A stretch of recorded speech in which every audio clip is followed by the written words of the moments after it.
বাংলার প্রখ্যাত সাহিত্যিক শীর্ষেন্দু মুখোপাধ্যায়ের পাতালঘর উপন্যাসটি বা পাতালঘর উপন্যাস অবলম্বনে সিনেমাটি যারা দেখেছেন বা পড়েছেন তারা হয়তো একটি চরিত্রের কথা অবশ্যই জানেন। তিনি হচ্ছেন গোবিন্দ অপয়া, যিনি তস্যর তস্য অপয়া বলে খ্যাত, যার মুখ নয় টিকির ডগাটা দেখলেই দিন নষ্ট হতে বাধ্য। আর ঠিক সেই গোবিন্দ অপয়াই বর্তমানে রাজ্য বিজেপির শুভেন্দু অধিকারী।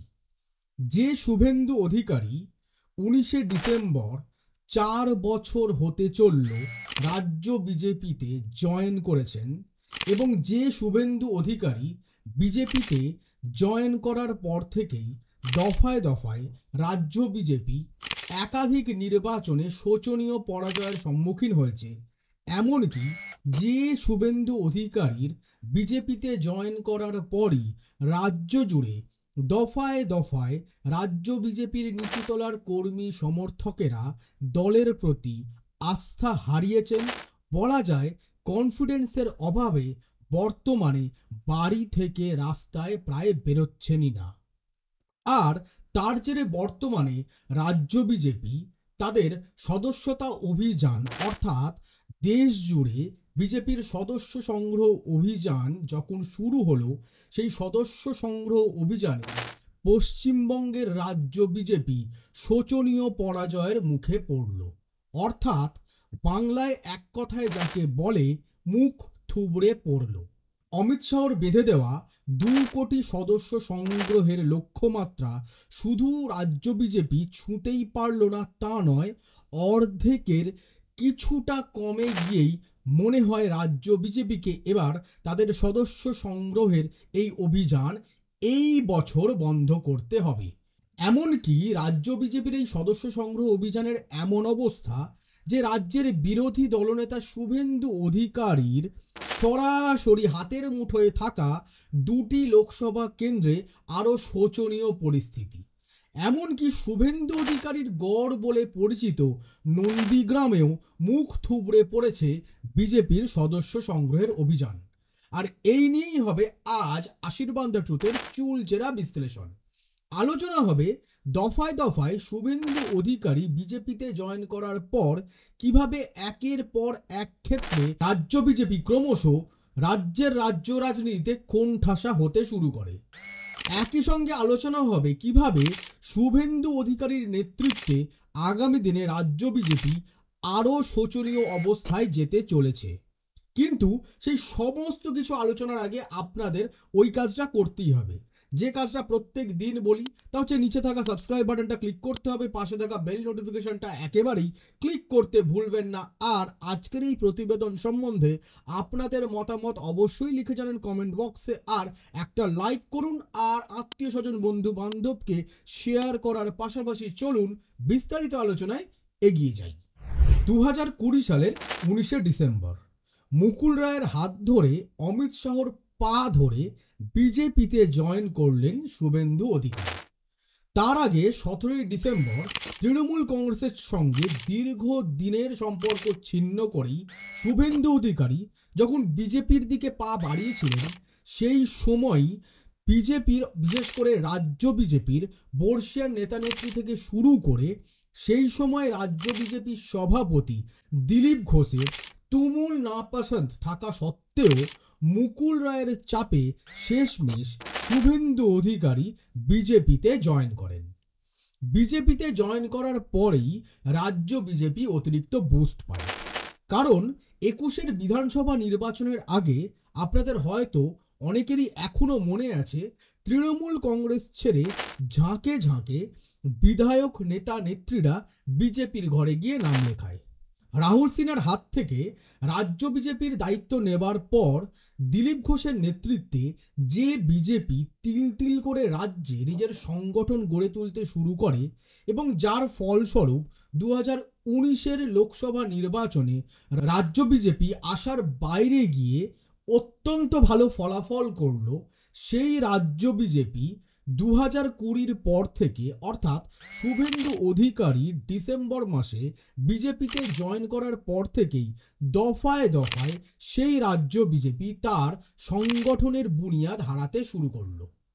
মূলত দিলীপ ঘোষের নেতৃত্বেই রাজ্য বিজেপি রাজ্যে যে সংগঠন গড়ে তুলেছিল, যে সংগঠনকেই কাজে লাগিয়ে 2019 লোকসভা নির্বাচনের মাইলেজ রাজ্য বিজেপি ঘরে তুলেছিল বলে রাজনৈতিক বিশ্লেষকদের একটা অংশের মত।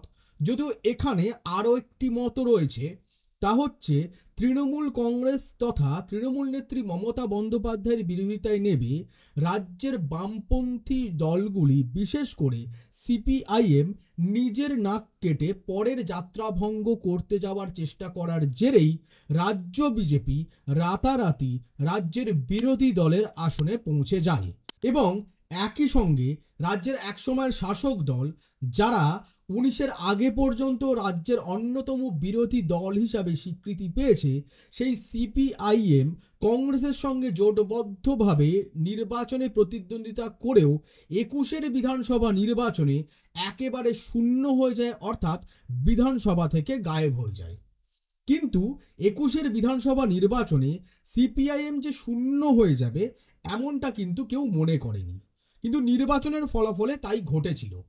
কিন্তু সেই সম্ভাবনা আগেই বোঝা গেছিল 2019-এর লোকসভা নির্বাচনে, যখন সিপিআইএম আগেই বললাম নিজের নাক কেটে পরের যাত্রা ভঙ্গ করার লক্ষ্যে সিপিআইএমের কর্মী সমর্থকদের হুইসপারিং ক্যাম্পেইন চালাবার মধ্যে দিয়ে বিজেপির ভোট বাক্সে নিজেদের ভোট দিতে উৎসাহিত করে। আর এটাই রাজনৈতিক বিশ্লেষকদের মত সবচেয়ে বড় ভুল পদক্ষেপ ছিল রাজ্যের সিপিআইএমের, যার খেসারত এখনো পর্যন্ত রাজ্যের সিপিআইএম দফায় দফায় তারপর বিভিন্ন নির্বাচনে দিয়ে চলেছে। হয়তো আগামী দিনেও রাজ্য সিপিএম এই একই খেসারত দিতে থাকবে আরও বেশ কিছু বছর, এমনটাই মনে করেন রাজনৈতিক এবং সামাজিক বিশ্লেষকেরা। কিন্তু আজ আমাদের আলোচনা সিপিআইএমকে নয়, আজ আমাদের আলোচনা শুরুতেই বলেছি রাজ্য বিজেপি এবং তার বর্তমানে অন্যতম নেতা শুভেন্দু অধিকারী। যে শুভেন্দু অধিকারী গত 4 বছরে রাজ্য বিজেপির অন্যতম নেতা তথা রাজ্যের বিরোধী দলনেতা হিসাবে যেমন উঠে এসেছেন, ঠিক তেমনটাই এই শুভেন্দু অধিকারী বর্তমানে রাজ্য বিজেপির সবচেয়ে বড় অপয়া। ঠিক যেমনটা পাতাল ঘরের ওই অপয়া চরিত্র অর্থাৎ গোবিন্দ অপয়া, যে তস্যর তস্য অপয়া, যার মুখ নয় টিকির ডগাটা দেখলেও দিন খারাপ হতে বাধ্য। আর বর্তমানে রাজ্য বিজেপির এই নেতা রাজ্য বিজেপির জন্য গোবিন্দ অপয়ায় পরিণত হয়েছে। 2020 সালের 19শে ডিসেম্বর যখন মুকুল রায়ের হাত ধরে অমিত শাহর পা ধরে রাজ্য বিজেপিতে নাম লেখালো শুভেন্দু অধিকারী, তারপরই রাজ্য বিজেপি আশা করেছিল যে এবার মুকুল রায় এবং শুভেন্দু অধিকারী এই দুজনকে আশ্রয় করে 21-এর বিধানসভা নির্বাচনে তারা সরকার গড়তে চলেছে পশ্চিমবঙ্গে।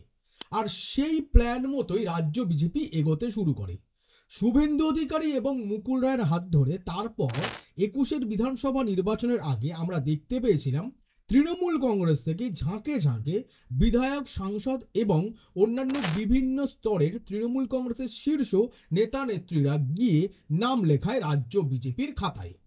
কিন্তু 21-এর বিধানসভা নির্বাচনে যখন রাজ্য বিজেপি স্বপ্ন দেখেছিল তারা সরকার গড়বে, এমনকি 21-এর বিধানসভা নির্বাচনের পর যে এক্সিট পোলের ফলাফল প্রকাশ হয়েছিল, যে ফলাফলে সিংহভাগ সংস্থাই দেখিয়েছিল যে রাজ্যে এবার সরকার গড়তে চলেছে রাজ্য বিজেপি, এবং একই সঙ্গে আরও একটি বা দুটি সংস্থা এমনটাও বলেছিল যে সরকার না গড়তে পারলেও রাজ্য বিজেপির মোট আসন 100 পার করে যাবে।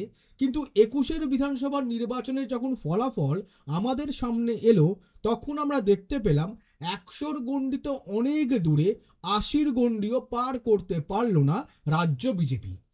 77টি আসন নেই 21-এর বিধানসভা নির্বাচনে বিরোধী দলের তকমা পেল রাজ্য বিজেপি এবং বিধানসভার বিরোধী দলনেতা হলেন শুভেন্দু অধিকারী।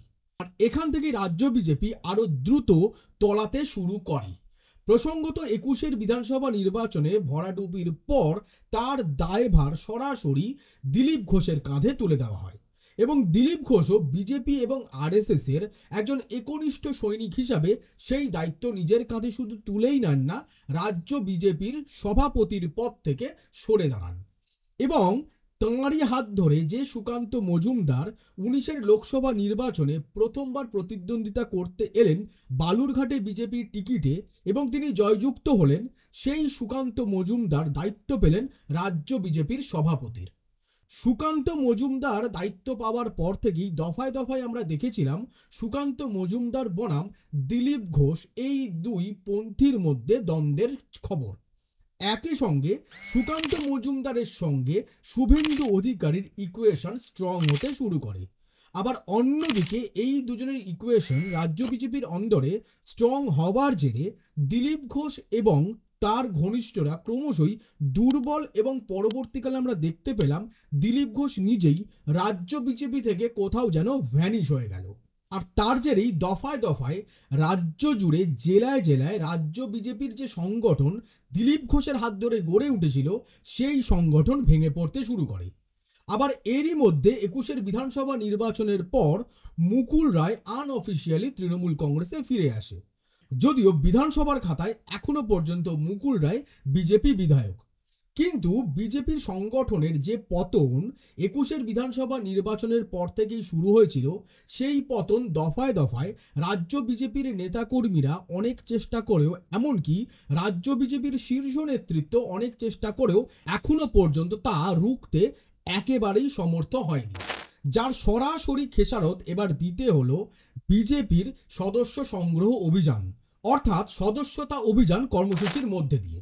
বিজেপি একটি রাজনৈতিক দল এবং সেই দল চালিত হয় বিজেপির নিজের একটি সংবিধান দ্বারা, যে সংবিধান অনুসারে 6 বছর অন্তর অন্তর পার্টির সকল সদস্যকেই তাদের সদস্য পদ পুনরায় রিনিউ করতে হয়, বা যদি কোনো ব্যক্তি নতুন সদস্য হতে চান তাকে বিজেপির সদস্য পদ দেওয়া হয়।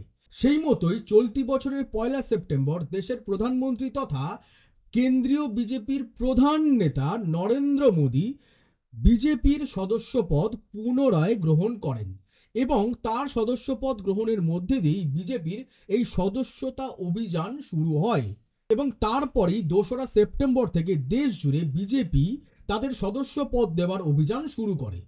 কিন্তু সারা দেশ জুড়ে শুরু হলেও আমাদের রাজ্য পশ্চিমবঙ্গে সেই সময় চলছে রাজনৈতিক টালমাটাল পরিস্থিতি। 9 অগাস্টে আরজি করের এমার্জেন্সি বিল্ডিংয়ে যে কুখ্যাত ধর্ষণ এবং খুনের ঘটনা ঘটে, তাকে কেন্দ্র করে রাজ্য রাজনীতির উত্তাল পরিস্থিতি সেই সময় চলে, যাকে কেন্দ্র করে রাজ্য বিজেপির তরফে কেন্দ্রীয় বিজেপিকে জানানো হয় বর্তমান রাজ্যের আরজি কর কাণ্ডকে কেন্দ্র করে যে উত্তাল পরিস্থিতি চলছে এবং তারই সঙ্গে আসন্ন দুর্গাপুজো এবং উৎসবের মরশুমকে সামনে রেখে এই সদস্যতা অভিযান কর্মসূচির দিন কিছুটা পেছানো হোক।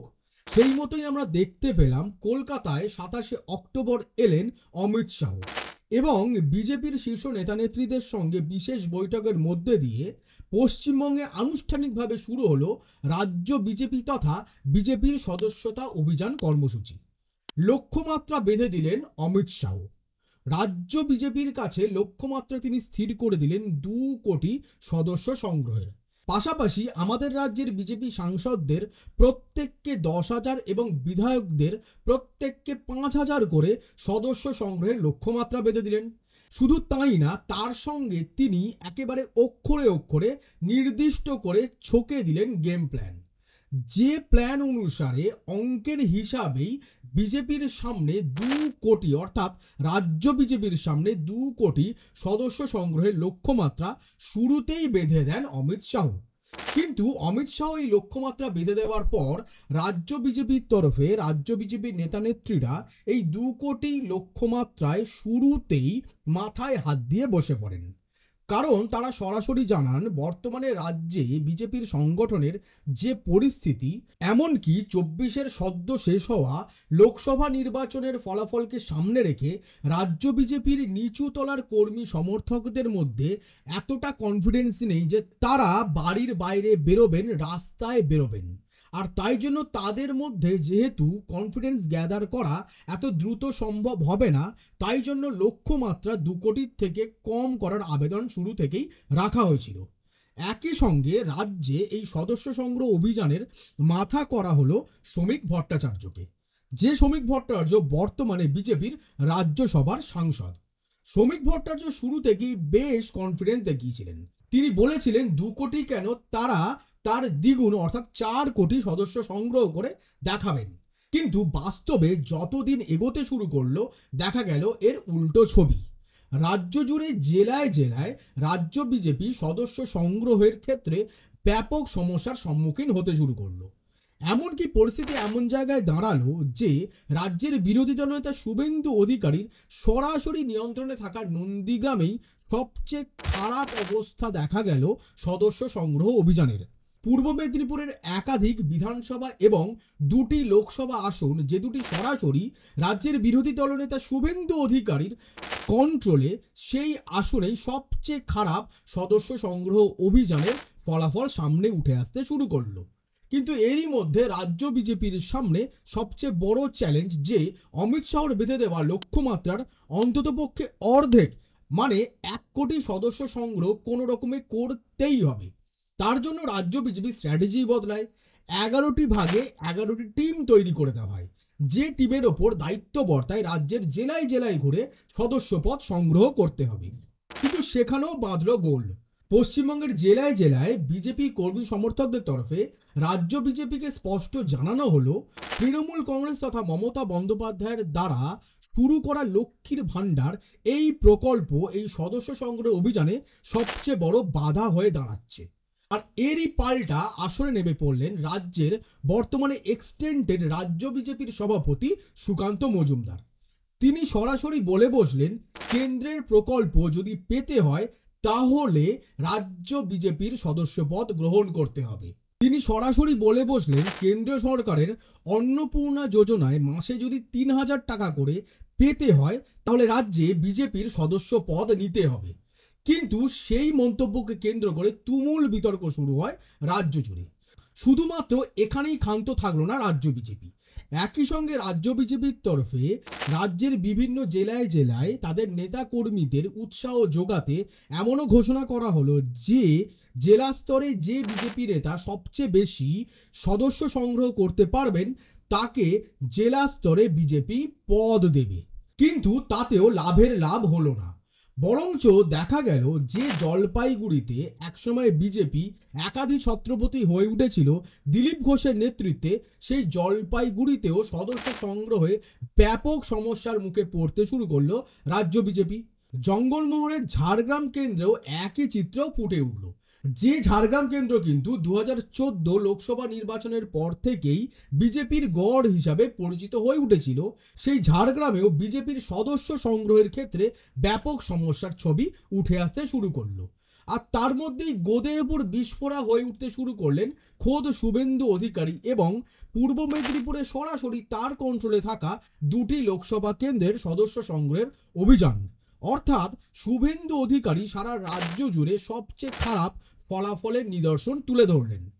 প্রসঙ্গত শুভেন্দু অধিকারী 2020 সালের 19শে ডিসেম্বর যখন বিজেপিতে নাম লেখালো, তারপরেই দ্রুতই শুভেন্দু অধিকারী প্রচ্ছন্ন প্রভাব বিস্তার করল রাজ্য বিজেপি জুড়ে। রাতারাতি রাজ্য বিজেপির অন্যতম সংগঠক নেতা দিলীপ ঘোষ সাইড লাইনে গিয়ে বসে পড়লেন। অন্যদিকে যে শুভেন্দু অধিকারী 2020 সালে বিজেপিতে জয়েন করার পর 21-এর বিধানসভা নির্বাচনের আগে তার হাত ধরে তৃণমূল কংগ্রেসের একাধিক বিধায়ক সাংসদ নেতা নেত্রীরা বিজেপিতে নাম লিখিয়েছিল, তারাও 21-এর বিধানসভা নির্বাচনের ফলাফলের পর সিংহভাগই বিজেপি ছেড়েছেন, যার মধ্যে কেউ কেউ পুনরায় তৃণমূলে ফিরে গেছেন, আবার যাদের জন্য বর্তমানে এখনো পর্যন্ত তৃণমূল কংগ্রেস দরজা খোলেননি তারাও বিজেপি থেকে নাম কাটিয়ে বর্তমানে ঠাড়ে ঠোড়ে কিন্তু আবারও তৃণমূল কংগ্রেসেরই আস্থাবাচক হয়ে উঠেছেন। কিন্তু এই গোটা প্রেক্ষাপটের মধ্যে আরেকটা গুরুত্বপূর্ণ বিষয় ঘটে, যা আগেই বললাম, তা হচ্ছে 21-এর বিধানসভা নির্বাচনের পর মুকুল রায় ফের তৃণমূলে আনঅফিসিয়ালি ফিরে আসে, যার ফলে বিজেপিতে শুভেন্দু অধিকারী একেবারে সরাসরি সুযোগ পেয়ে যায় নিজের প্রভাব বিস্তার করতে। এবং সুকান্ত মজুমদার, যার রাজনৈতিক ধ্যান ধারণা প্রায় নেই বললেই চলে, রাজনৈতিক দক্ষতার বিচারে যার নাম্বার নেগেটিভে রান করবে, সেই সুকান্ত মজুমদারকে বলা যায় রাজ্য বিজেপির সভাপতির পদে রেখেই অনেকটা সিংহাসনে রাজাকে বসিয়ে রেখেও মন্ত্রী হিসাবে শুভেন্দু অধিকারী বর্তমানে রাজ্য বিজেপিকে চালিত করছে। কিন্তু বিজেপির এই সদস্য সংগ্রহ অভিযান রাজ্যে কেন মুখ থুবড়ে পড়ল, তার শুধুমাত্র কারণ লক্ষ্মীর ভাণ্ডার এমনটা নয়, তার কিন্তু অন্যতম দায়িত্ব শুভেন্দু অধিকারীরও বটে। রাজ্যের 294টি বিধানসভা আসনের মধ্যে শুরুতেই 66টি আসনকে বাদ রাখা হয় এবং তার মধ্যে আবার শুভেন্দু অধিকারীর দ্বারা দফায় দফায় রাজ্যের সংখ্যালঘু সম্প্রদায়ের প্রতি বিদ্বেষপূর্ণ বক্তব্য এবং একই সঙ্গে লোকসভা নির্বাচনে বিপুল পরাজয়ের পর যখন রাজ্য বিজেপির কর্মী সমর্থকদের নিয়ে সায়েন্স সিটিতে একটি সম্মেলন ছিল রাজ্য বিজেপির, সেই সম্মেলনে সরাসরি শুভেন্দু অধিকারী সবকা সাথ সবকা বিকাশ, তাদেরই নেতা প্রধানমন্ত্রী নরেন্দ্র মোদীর এই স্লোগানের বদলের দাবি তোলেন এবং তিনি সরাসরি বলেন সবকা সাথ সবকা বিকাশ সরাও। তিনি সরাসরি বলেন যারা তাদের দলের সঙ্গে তাদেরই বিকাশ হবে এবং তিনি এটাও বলেন সংখ্যালঘু সেল হাটাও। আর শুভেন্দু অধিকারী তারা দফায় দফায় এই সংখ্যালঘু বিশেষ করে মুসলিম সম্প্রদায়ের প্রতি বিদ্বেষমূলক বক্তব্য এবং আচরণই অন্যতম আরেকটি গোদের উপর বিষ পড়া হয়েছে বর্তমানে রাজ্য বিজেপির। স্বাধীনতার আগে এবং স্বাধীনতা পরবর্তীকালে আমাদের দেশে যদি রাজনৈতিক নেতাকে তার নেতৃত্ব স্থানে পৌঁছাতে হয় তাহলে কখনোই রাজ্যের সংখ্যালঘু এবং দেশের সংখ্যালঘু ভোটকে অবজ্ঞা করে কেউ কখনো নেতা বা সরকার গড়তে পারেননি। আর এই ভুল শুরু থেকেই শুভেন্দু অধিকারীর নেতৃত্বে গত 4 বছর ধরে করে চলেছে রাজ্য বিজেপি। কারণ শুভেন্দু অধিকারী গত 4 বছরে রাজ্যের অন্যতম বৃহৎ ভোট ফ্যাক্টর সংখ্যালঘু বিশেষ করে মুসলিমদের দূরে রাখার মধ্যে দিয়ে রাজ্য বিজেপিকে আরও পেছনে ঠেলে দিয়েছে। যদিও রাজ্য বিজেপির শীর্ষ নেতা নেত্রী এটি মানতে নারাজ। তার কারণ হচ্ছে রাজ্য বিজেপির সামনে এই মুহূর্তে শুভেন্দু অধিকারী সেই ছুঁচো, যে ছুঁচোকে রাজ্য বিজেপি না গিলতে পারছে না ওগড়াতে পারছে। অর্থাৎ শুভেন্দু অধিকারী মুকুল রায়ের হাত ধরে রাজ্য বিজেপিতে নাম লেখাবার পর থেকেই দফায় দফায় যদি দেখেন রাজ্য বিজেপির এক সময়ের শীর্ষস্থানে থাকা নেতা নেত্রীরা ক্রমশ কোণঠাসা হতে হতে বর্তমানে রাজ্য বিজেপির খাতা থেকে তাদের নাম সংগঠক হিসাবে প্রায় মুছে গেছে, যার একেবারে নবীনতম উদাহরণ হচ্ছেন দিলীপ ঘোষ। অন্যদিকে বর্তমানে রাজ্য বিজেপির যে নেতা নেত্রীদের আমরা দেখতে পাচ্ছি তারা কিন্তু সিংহভাগই শুভেন্দু অধিকারী ঘনিষ্ঠ। অর্থাৎ শুরুতেই বললাম যে সুকান্ত মজুমদারকে সিংহাসনে বসিয়ে আসলে মন্ত্রী হিসাবে শুভেন্দু অধিকারী রাজ্য বিজেপির রাজ্যপাট চালাচ্ছেন এবং সেটাই জলের মতন স্পষ্ট। আপনি দেখুন মহিলা নেত্রী লকেট চট্টোপাধ্যায় বা অগ্নিমিত্রা পাল, বা আপনি যদি নেতাদের দিকেও দেখেন সেখানেও একই ছবি দেখতে পাবেন। এমনকি বিধানসভার অন্দরেও বর্তমানে যে 72 জন বিজেপি বিধায়ক আছেন সেই 72 জনের মধ্যেও সিংহভাগই শুভেন্দু অধিকারীর আস্থাভাজন। অর্থাৎ শুভেন্দু অধিকারী একদিকে যেমন একসময়ের রাজ্য বিজেপির সংগঠক নেতা নেত্রীদের সাইড লাইনে পাঠিয়েছেন, শুধু তাই না শুভেন্দু অধিকারী সম্পূর্ণ রাজ্য বিজেপির কন্ট্রোলই কলমে নিজের হাতেই রেখে দিয়েছেন। আর তাই অন্যতম কারণ গত 4 বছরে রাজ্য বিজেপি দফায় দফায় ক্রমশ সংগঠনের দিক থেকে নামতে নামতে একেবারে নিচের দিকে চলে যাচ্ছে। আর তার জেরেই অমিত শাহর বেঁধে দেওয়া 2 কোটি তো দূরস্থান 1 কোটি শেষ লক্ষ্যমাত্রারও অর্ধেক সদস্য সংগ্রহ রাজ্য বিজেপির কাছে অত্যন্ত চাপের হয়ে দাঁড়িয়েছে। শুরুতেই বললাম যে শুভেন্দু অধিকারী এত বড় বড় কথা দিনরাত বলেন, যার কথাকে বোমা ফাটালো বলে হেডলাইন ছাপে আমাদের রাজ্যের গদি মিডিয়া তথা প্রথম সারির সংবাদ মাধ্যমগুলি, সেই শুভেন্দু অধিকারী একবার ভেবে দেখুন 24-এর লোকসভা নির্বাচনের আগে দফায় দফায় একাধিক তারিখ দিয়েছে যে ওই তারিখে বড় ঘটনা ঘটতে চলেছে, ওই তারিখে বোমা ফাটতে চলেছে, কিন্তু কোনো একটি তারিখেও কোনো ঘটনা ঘটেনি। এমনকি আপনারা যদি লোকসভা নির্বাচনের পরবর্তীকালে এই 9ই আগস্টের পরবর্তীকালে যে আরজিকর আন্দোলন বর্তমানে আবারও নতুন উদ্যমে শুরু হবার প্রস্তুতি নিচ্ছে, আরজিকরের প্রাক্তন অধ্যক্ষ সন্দীপ ঘোষ এবং টালা থানার ওসি অভিজিৎ মণ্ডল জামিন পাওয়ার পর সেই আরজিকর মুভমেন্টকে কেন্দ্র করে যে আন্দোলন সারা রাজ্য জুড়ে আমরা দেখতে পেয়েছিলাম, তাতেও কিন্তু রাজ্য বিজেপি সরাসরি নিজেদের পতাকা বা প্রতীক বা দলের নাম নিয়ে রাস্তায় তেমনভাবে বেরোয়নি। কখনো পশ্চিমবঙ্গের ছাত্র সমাজ, আবার বাংলাদেশ ইস্যুতে কখনো পশ্চিমবঙ্গের সনাতনী হিন্দু জাগরণ মঞ্চ, এই বিভিন্ন সংগঠনকে সামনে রেখে রাজ্য বিজেপি বকলমে আসরে নেমেছে। এমনকি বাংলাদেশ এজেন্ডাতেও যদি আপনি দেখেন, শুভেন্দু অধিকারী পেট্রাপোল সীমান্তে যে মিছিল করেছিল তাও কিন্তু বিজেপির ব্যানারে নয়। অর্থাৎ লোকসভা নির্বাচনের শোচনীয় পরাজয়ের পর বর্তমানে যতগুলি আন্দোলনে রাজ্য বিজেপির প্রধান নেতা শুভেন্দু অধিকারী তথা রাজ্যের বিরোধী দলনেতা শুভেন্দু অধিকারী এবং তার ঘনিষ্ঠ নেতা নেত্রীদের আপনারা বা আমরা দেখেছি তাদের কাউকেই দলীয় পতাকা বা দলীয় ব্যানার নিয়ে রাজনীতি করতে নয়, তারা অন্যান্য বিজেপির দ্বারাই চালিত সংগঠনের নামে তারা রাস্তায় নেমেছেন। অর্থাৎ এখান থেকেই আর একটা ছবিও স্পষ্ট যে দফায় দফায় রাজ্যের একাধিক জেলা থেকে যে রাজ্য বিজেপির নিচুতলার কর্মী সদস্যরা বলে আসছেন যে রাজ্যের জেলায় জেলায় বিজেপির সংগঠন দুর্বল থেকে দুর্বলতর হয়েছে, এমনকি যে সদস্যরা রাজ্য বিজেপির কর্মী সমর্থক তাদেরও বাড়ি থেকে বার করা যাচ্ছে না, তা কিন্তু এই দফায় দফায় রাজ্য বিজেপি ব্যানার ছাড়া রাস্তায় বেরোনো থেকেও জলের মতো স্পষ্ট। কলকাতায় দাঁড়িয়েও রাজ্য বিজেপি সরাসরি নিজেদের পতাকা প্রতীক বা ব্যানার নিয়ে মিটিং মিছিল করতে 10 বার বিবেচনা করছে।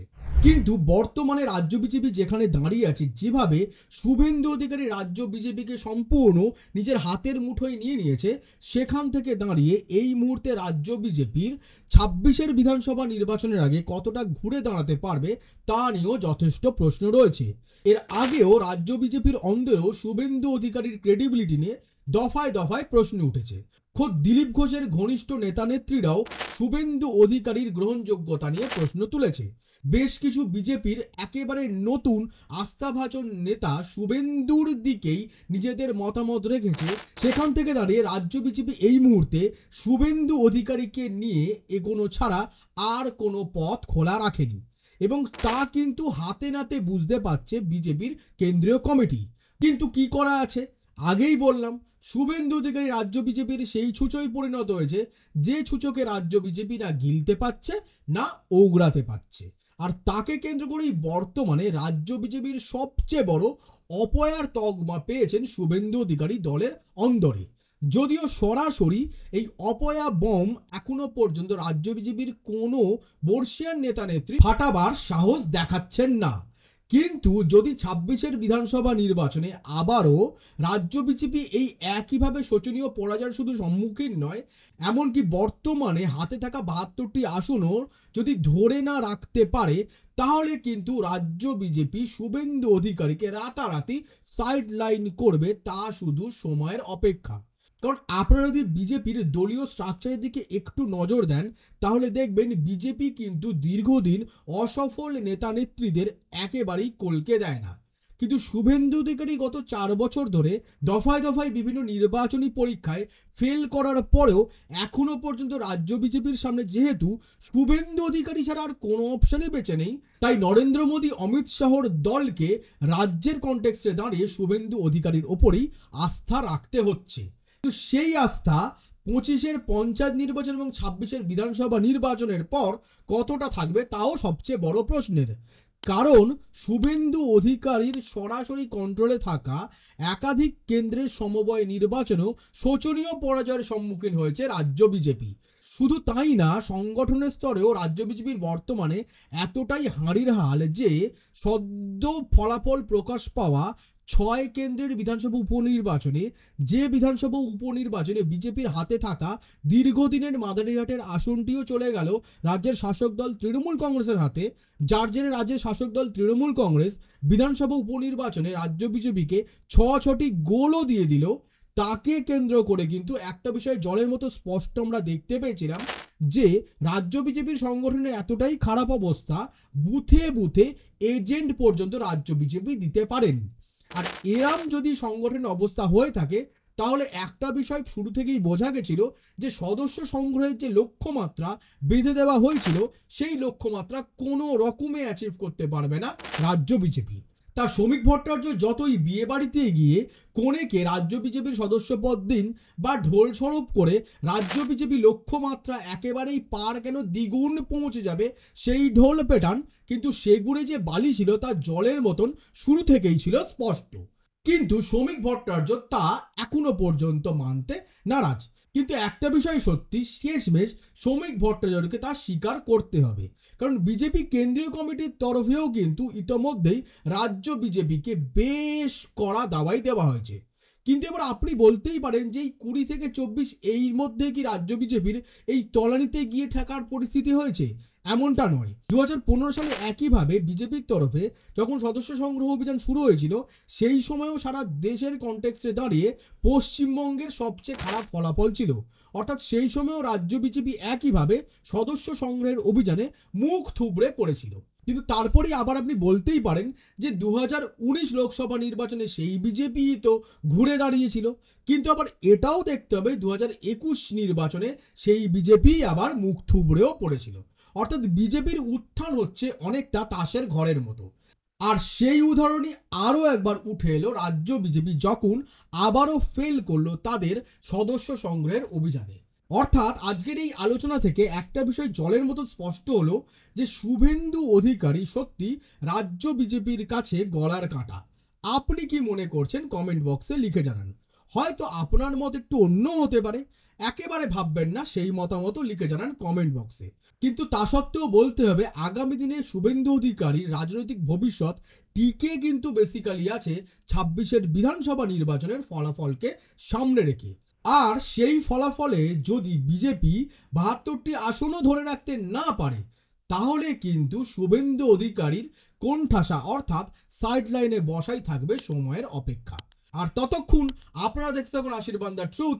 আমি আশীর্বাদ, নমস্কার।